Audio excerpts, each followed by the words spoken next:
Rowan Hayes tried to wake up, but her body refused to listen. Her head felt heavy. Her limbs would not respond. The world moved in slow fragments. She realized she was being carried. Strong arms held her firmly against a broad chest. A masculine sense surrounded her, sharp and controlled, and it made the dizziness deepen instead of fading. Her fingers twitched weakly against a dark suit. Panic arrived before awareness fully returned. Her eyes opened halfway. A private elevator moved upward in complete silence. The man holding her stood tall and steady, one arm under her knees, the other locked around her back. His jaw looked sharp. His expression stayed calm. He watched her waking face with quiet interest. Rowan struggled immediately. Her voice came out broken and weak. "Let go of me." The man leaned slightly closer, studying her resistance with clear curiosity. His voice was low and controlled, almost casual. "Relax, baby. My men sent you as a gift for me." The words did not confuse her. They terrified her. Her body reacted before her mind caught up. She pushed against his chest. Her hands trembled. Fear showed in the tension of her shoulders. When he leaned closer to steady her, she gathered the little strength she had and spat directly at his face. The elevator doors opened into a vast private penthouse. But the moment froze there. The man did not step back. His jaw tightened slowly. Something dark passed across his eyes. The air shifted with contained anger. Yet his reaction never exploded. He wiped his face with the edge of her silk engagement gown, moving with slow precision. As if the insult interested him more than it offended him, that Rowan's strength faded again. The drug still controlled her body. Her vision blurred. Her weight collapsed against him. She fainted. He caught her easily before she slipped. His hand moved firmly around her waist. He held her upright and studied her face as if examining a rare object that had suddenly come alive. This man was Julian Mercer, a reclusive billionaire, founder of Mercer Global Security, the most powerful private surveillance and protection network in the country. A man known for controlling threats before they appeared. His men had gone rogue that night. They believed their employer needed something more than wealth or power. They had delivered a woman, and Julian Mercer had decided to keep the gift. Hours earlier, across the city, the night had begun very differently. In the Hayes family mansion in Connecticut, the lights in the kitchen remained on long after midnight. Vanessa Hayes stood near the counter with precise movements, stirring a clear liquid into a glass of champagne. Her expression showed calculation, not hesitation. Beside her stood her daughter, Brielle Hayes, restless and impatient. She watched the mixture dissolve completely before speaking with sharp certainty. "She is trash," Brielle said, her voice full of bitter certainty. "Leo does not deserve her. He should be mine." Vanessa continued stirring. Her tone remained calm. "Lower your voice. Everything must appear natural." Brielle paced the room. Jealousy showed in every movement of her hands. Rowan Hayes, her stepsister, had been chosen by their father to marry Leo Whitmore. The Whitmore family carried wealth, influence, and reputation. The engagement secured powerful alliances. Brielle had loved Leo for years. She refused to accept losing him. Vanessa had never considered Rowan her daughter. Rowan represented her late husband's past life, his first marriage, and the inheritance Vanessa wanted for Brielle alone. Removing Rowan solved several problems at once. The drug dissolved fully into the champagne. Vanessa placed the glass carefully on a tray. Her voice stayed quiet. "She will appear unstable. She will disappear on her own.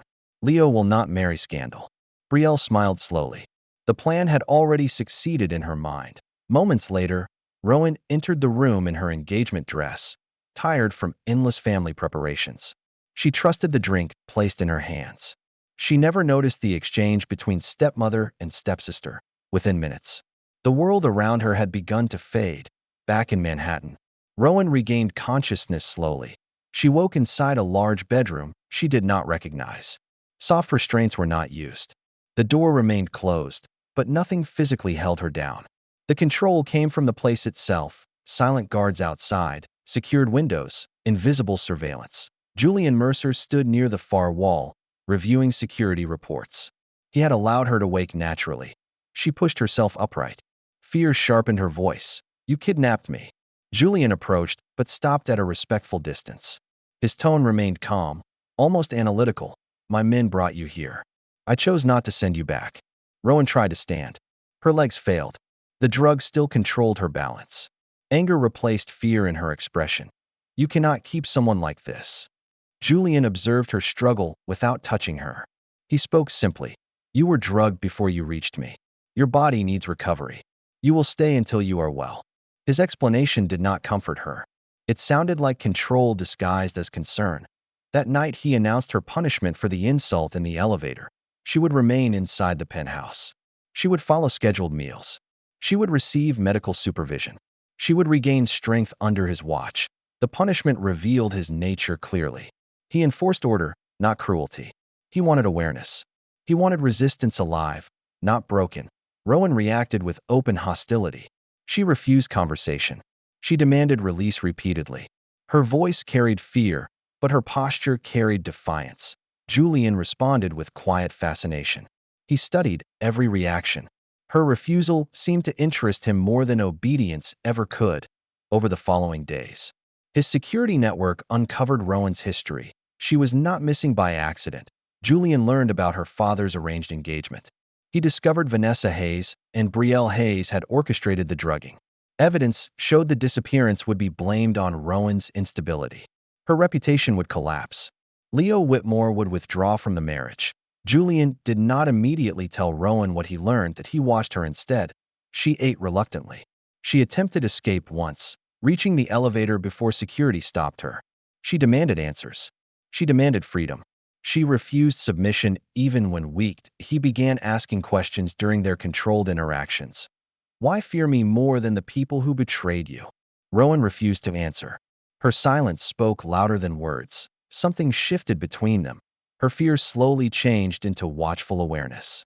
She noticed he never touched her without necessity. She noticed the strict routine existed for her recovery. She noticed the loneliness in his silent routines, the empty penthouse, the absence of personal warmth. Julian Mercer controlled everything in his world, except connection. One evening, Rowan attempted escape again. She reached the secured hallway before being stopped. She returned furious, breathing hard, eyes burning with humiliation. Julian waited for her inside the suite. He did not threaten her. He did not raise his voice. He simply asked why she feared him so deeply. She stared at him with open resistance and gave no answer.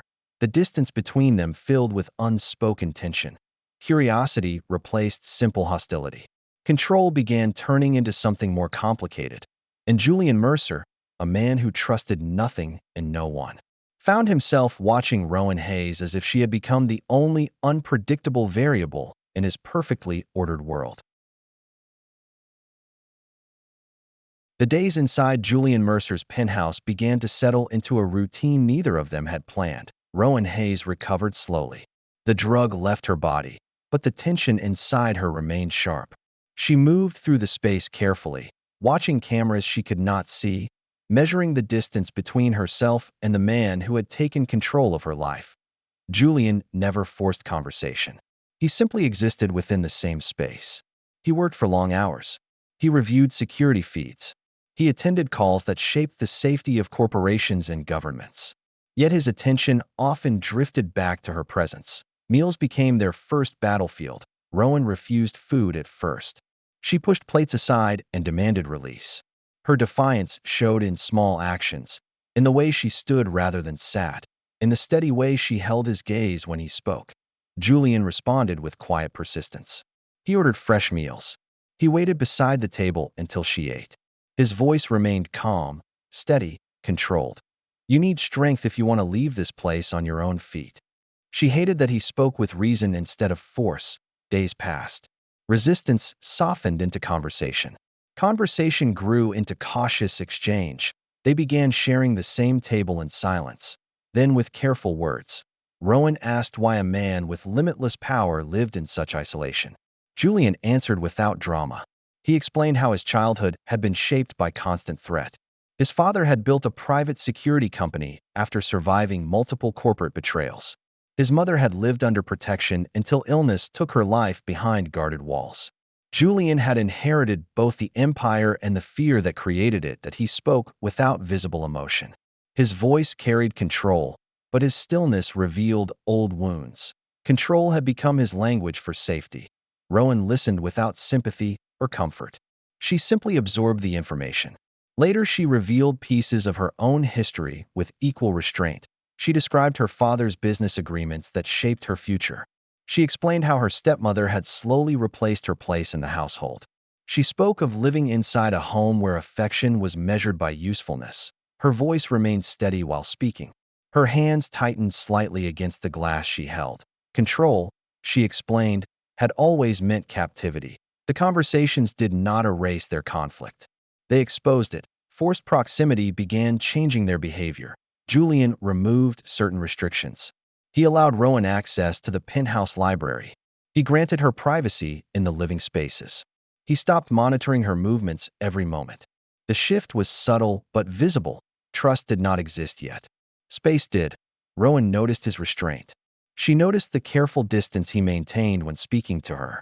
She noticed how he waited for permission before stepping closer during conversations. The man who controlled global security systems treated her boundaries with deliberate care. At times, Julian showed a quiet, teasing nature that unsettled her more than his authority. He questioned her opinions. He challenged her assumptions. His tone carried faint amusement when she argued.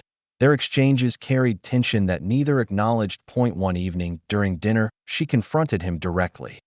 "You keep saying I am free to recover here, but you still decided my fate without asking me. You turned my life into an arrangement." Julian considered her words before answering. "I gave you safety when no one else did." The statement carried certainty. It also carried possession. The conversation ended in silence. Weeks passed. The distance between them shortened in small ways. Rowan began walking through the penthouse freely. She watched the city from the high windows. She discovered how empty Julian's world truly was. No friends visited. No family called. No personal warmth filled the space. She once found him late at night in the private gym, moving with controlled precision, releasing tension through motion alone. He acknowledged her presence, but did not invite conversation. His solitude appeared chosen. It also appeared absolute. Something inside her shifted while observing him. Fear slowly mixed with recognition. She saw a man who trusted no one because trust had always carried danger. Julian also changed in subtle ways. He began asking her opinions on ordinary matters. He adjusted routines around her preferences. He allowed interruptions during work calls when she entered a room, but he never explained the changes. Attraction developed quietly between them. It showed in pauses, in lingering eye contact, in the tension of shared silence. Neither spoke of it. Both resisted the meaning behind it. The turning point arrived without warning. One afternoon, Julian left the penthouse for a security briefing.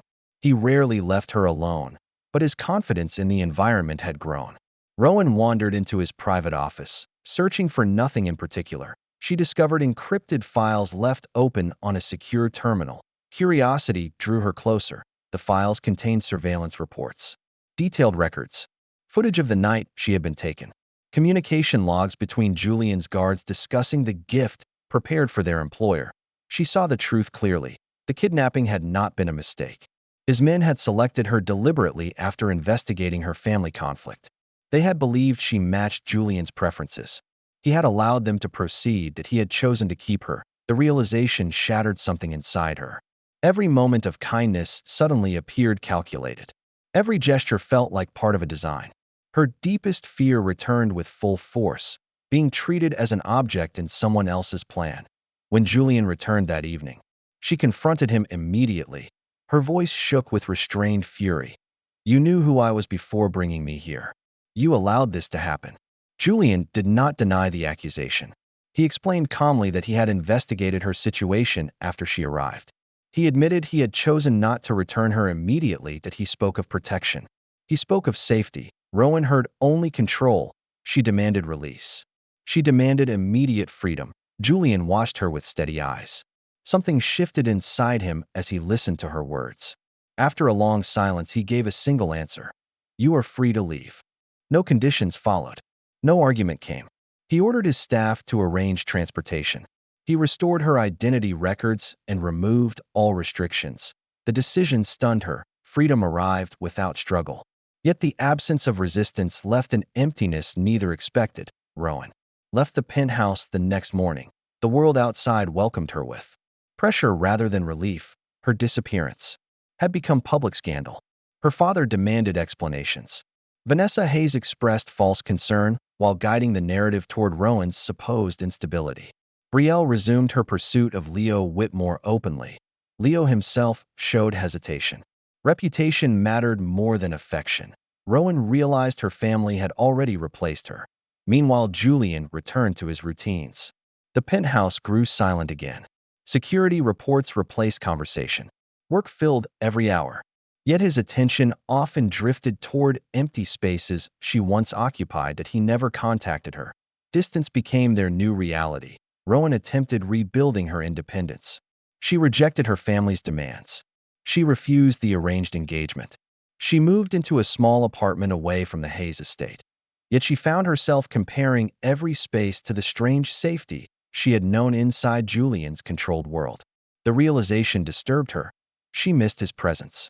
She missed the steady calm of his voice. She missed the feeling of being seen without expectation. She never admitted this aloud. Julian experienced his own unrest. His routines continued unchanged, but his focus fractured. The absence of resistance, conversation, and unpredictable emotion left his world strangely hollow. Control returned. Satisfaction did not. Neither reached out. Rowan Hayes learned quickly that freedom did not mean protection. Weeks after leaving Julian Mercer's penthouse, her life began collapsing from every direction. The Hayes family controlled most of her financial access. Her father demanded she return home and repair the family reputation. Vanessa Hayes worked carefully behind the scenes, presenting Rowan as unstable and irresponsible. Legal notices began arriving one after another. The pressure carried a clear purpose. Her father announced the engagement to Leo Whitmore would proceed as planned. He claimed the arrangement protected the family name and secured her future. Vanessa supported the decision with quiet influence. Brielle Hayes no longer hid her satisfaction. Rowan refused the engagement publicly. The refusal triggered a legal response from her own family. They moved to restrict her inheritance and place her assets under temporary family control. The message was direct. Obedience would restore comfort. Resistance would remove everything. For the first time since leaving the penthouse, Rowan faced a world more controlling than the one she had escaped. She fought alone for several weeks. She hired legal help. She resisted every demand. Yet the pressure kept increasing. The system around her moved with power she could not match. One night, after receiving another notice from her family's lawyers, Rowan made a decision she had resisted for weeks. She contacted Julian Mercer. Julian answered the call immediately. His voice remained calm, but something inside him shifted the moment he heard her speak. She explained her situation with clear restraint. She did not ask for rescue. She asked for professional assistance. She wanted protection of her legal independence. Nothing more. Julian listened in silence. When she finished, he agreed without hesitation that he arranged the strongest legal defense available. He deployed investigators to expose Vanessa Hayes' manipulation. He secured Rowan's financial autonomy through legal channels. Every action remained strictly within her requested boundaries. He never asked her to return. He never attempted control. Their meetings resumed under entirely different conditions. They met in public offices. They discussed legal strategy. They maintained careful distance. The power balance had shifted completely. Rowan chose when to see him. Julian respected every boundary she set. The change unsettled both of them. Julian no longer directed her life. He waited for her decisions. He asked permission before involvement. His restraint showed deliberate effort. Control had once defined his identity. Now he practiced limitation. Rowan noticed every adjustment. She saw how carefully he avoided repeating past behavior. She saw the discipline required for him to remain distant. Trust began returning slowly, built through visible action rather than promises. The legal conflict with her family reached its peak several months later. Evidence revealed Vanessa Hayes had orchestrated the drugging before Rowan's disappearance. Investigators uncovered financial motives tied to inheritance transfers and marriage arrangements. The truth surfaced publicly. Her father withdrew from the engagement plan to avoid further scandal. Leo Whitmore distanced himself completely from the family dispute. The arrangement that once defined Rowan's future collapsed. She stood fully independent. For the first time in her life, When the legal battle ended, Rowan requested a private meeting with Julian. They met inside the same penthouse where everything had begun. The space remained unchanged. The tension between them did not. Rowan stood near the window overlooking the city. Julian maintained distance, waiting for her to speak. The silence carried weight built from months of separation. She turned toward him slowly. "Why did you keep me here that night?" she asked, her voice steady. "And why did you let me leave so easily when I demanded freedom?" Julian did not answer immediately. He approached with measured steps, stopping within respectful distance. His voice carried quiet honesty. "I wanted control," he said. "I believed control could protect what mattered. When you asked to leave, I understood control would destroy any chance of trust." The admission held no excuse. It held recognition. Rowan watched him carefully. Her next words carried equal weight. "You treated me like something that could belong to you. I have lived my entire life fighting that expectation." Julian accepted the accusation without defense. His posture remained still. "I feared losing connection," he explained. "I chose possession because it felt safer than vulnerability." The truth settled between them. Rowan moved closer. Her expression softened, but her voice remained firm. "I will never belong to anyone. If you want a place in my life, it must exist without ownership." The boundary stood clear. Julian answered with calm certainty. "I accept that." No negotiation followed. No dramatic declaration came. The moment held quiet transformation. Their relationship began again through choice rather than power. They met regularly. They spoke openly. Julian introduced her to parts of his world he had never shared with anyone. He showed her the human side of the empire he had built. She challenged his decisions. She questioned his assumptions. He listened. Rowan maintained her independence. She built her own career separate from her family influence. She made decisions without seeking approval. Julian supported her choices without directing them. Change appeared through behavior. Julian reduced his surveillance habits around her presence. He allowed unpredictability into his routines. He welcomed emotional uncertainty rather than controlling it. Rowan allowed trust where fear once ruled. She chose connection without surrendering autonomy. Love formed gradually through consistent action. Months later, on a quiet morning, Rowan entered Julian's penthouse without announcement. Security recognized her presence and allowed passage without instruction. No barriers stopped her movement. She found Julian in the kitchen preparing coffee, a simple routine he had once performed alone. He looked up as she approached. His expression softened naturally. She joined him without hesitation. They spoke about ordinary plans for the day. Their conversation carried ease instead of tension. The space that once represented control now held shared presence. Nothing dramatic marked the moment. No grand declaration defined their bond. Their connection existed in simple choice: returning, staying, and trusting again. Julian Mercer no longer needed possession to feel secure. Rowan Hayes no longer feared connection would cost her freedom. They stood together as equals, shaped by their past wounds, but no longer controlled by them. The city moved quietly beyond the windows while they shared the calm they had built together.